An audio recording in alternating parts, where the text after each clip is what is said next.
કેમ છો રાજાણી સાહેબના મિત્રો? મજામાં છો? મજામાં જ હશો.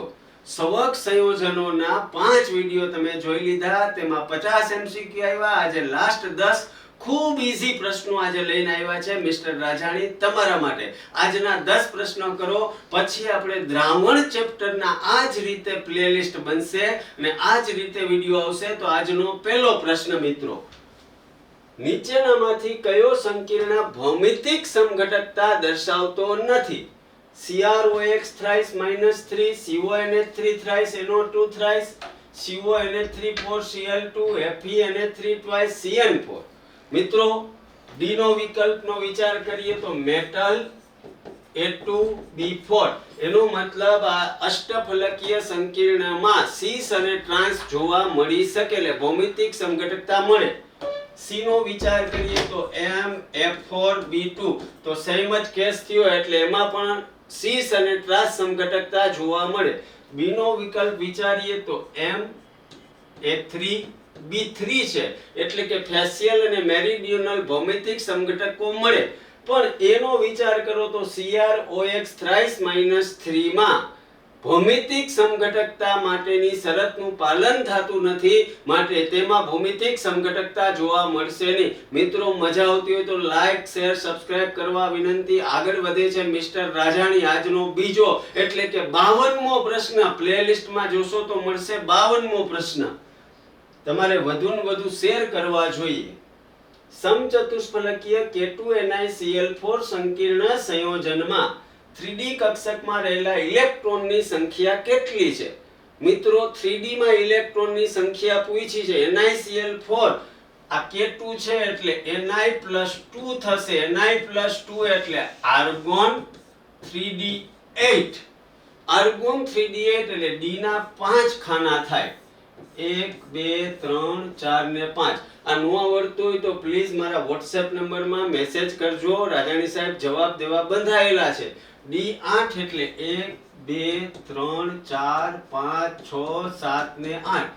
આ ક્લોરીન નબળો લિગેન્ડ છે, એટલે D ના 8 ઇલેક્ટ્રોનની ફેર ગોઠવણી કરશે નહીં, એટલે ક્લોરીન પોતાના ઇલેક્ટ્રોન 4s અને 3 4p કક્ષકમાં ગોઠવશે. ક્લોરીન પોતાના ઇલેક્ટ્રોન એક 4s 3 4p માં ગોઠવશે. એટલે આ રીતે K2NiCl4 સંકીર્ણમાં D માં ટોટલ 8 ઇલેક્ટ્રોન, એટલે બોમ્બેનો B જવાબ આવશે, બીજું કશું આવી શકે નહીં. જો મિત્રો આ સંકીર્ણ ન આવડતા હોય તો આખું ચેપ્ટર રાજાણી સાહેબે મૂક્યું છે, એ ચેપ્ટર જોઈ લેવા વિનંતી. આગળ વધીએ છીએ એના પછીનો પ્રશ્ન.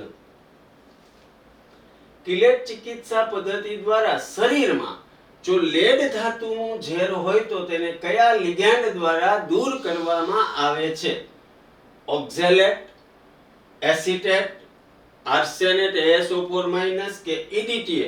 જો લેડ ધાતુનું ઝેર હોય તો લેડ EDTA સંકીર્ણ દ્વારા લેડના ઝેરને દૂર કરવામાં આવે, એટલે જવાબ આવશે ઇથિલિન ડાયમાઇન ટેટ્રા એસિટેટ.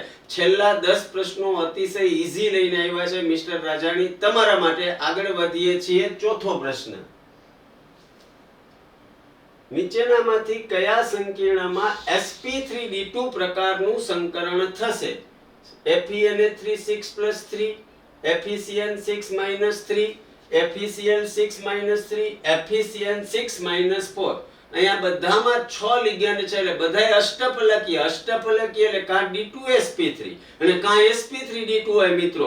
પણ એમોનિયા અને સાયનાઇડ પ્રબળ લિગેન્ડ હોવાને કારણે તે અંદરની D કક્ષક વડે D2sp3 પ્રકારના બનાવશે, પણ ક્લોરીન નિર્બળ લિગેન્ડ છે, એટલે બહારની D કક્ષક ભાગ લેશે, એટલે FeCl6 માં sp3d2 પ્રકારનું સંકરણ આવી શકે મિત્રો. એટલે જવાબ આવશે FeCl6-3.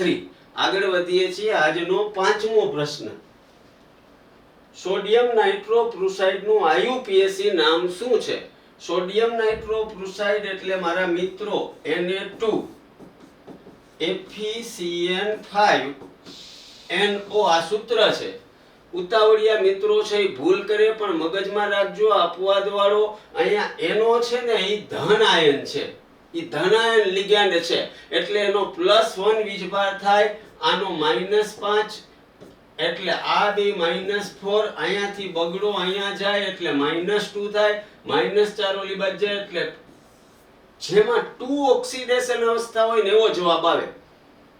તો A માં 2 છે, D માં 2 છે, પણ B અને C માં નથી. ધ્યાન રાખજો, ઘણા 3 વાળો જવાબ કરી આવે એનો ને 0 ગણ લે, પણ અહીંયા એનો ધન ભારિત લિગેન્ડ છે +1 વાળો, એટલે એને નાઇટ્રોસોનિયમ આયન કહેવાય. નાઇટ્રોસોનિયમ એટલે A માં જોવા જાવ તો નાઇટ્રોસોનિયમ છે, D માં નાઇટ્રોસિલ છે, એટલે ઈ ચાલે નહીં. એટલે જવાબ આવશે A, સોડિયમ પેન્ટાસાયનો નાઇટ્રોસોનિયમ ફેરેટ 2. મિત્રો આ પ્રશ્ન મગજમાં નાખ દેજો, અપવાદ વાળો છે, આવી જાય તો ભૂલ ના કરતા. સોડિયમ પેન્ટાસાયનો નાઇટ્રોસોનિયમ ફેરેટ 2. આગળ વધીએ છીએ. આજનો છઠ્ઠો પ્રશ્ન. પેન્ટાએમાઇન નાઇટ્રો એન કોબાલ્ટ 3 આયન અને પેન્ટાએમાઇન નાઇટ્રો ઓ કોબાલ્ટ 3 આયનમાં કયા પ્રકારની સમઘટકતા જોવા મળે? જલયોજન, આયનીય, કોઓર્ડિનેશન કે બંધનીય? નીંદરમાં હોય તો ખબર હોય કે અહીંયા NO2 માનો એક જગ્યાએ N ભાગ લે, બીજી જગ્યાએ O ભાગ લે, એટલે બંધનીય સમઘટકતા જોઈને રાજાની સાહેબે સમઘટકતા મસ્ત કરાવ્યું છે, જોઈ લેજો વિડિયો. આમાં આવશે બંધનીય સમઘટકતા. આગળ વધીએ છીએ. આજનો સાતમો પ્રશ્ન. નીચેના પૈકી કયો સંકીર્ણ પ્રકાશીય સમઘટકતા દર્શાવતો નથી? Cr C2O4 thrice -3, Cr Cl2 En Na3 twice En, Cis PtBr2 En twice +2, Cr Na3 4 SO4. મિત્રો પ્રકાશીય સમઘટકતા માટે વિચારવા જાઓ તો એમાં બહુદંતીય લિગેન્ડ હોય તો દર્શાવી શકવાની ક્ષમતા હોય. એનો મતલબ આ ઓક્ઝેલેટ આયન છે તો કે દ્વિદંતીય, યસ બહુદંતીય, En છે બહુદંતીય, En છે બહુદંતીય, પણ આ એક ભાઈબંધમાં એકદંતીય લિગેન્ડ છે, એટલે ભૌમિતિક દર્શાવી કે પ્રકાશીય સમઘટકતા દર્શાવી શકે નહીં. એટલે આન્સર આવશે દિલ્હીનો D.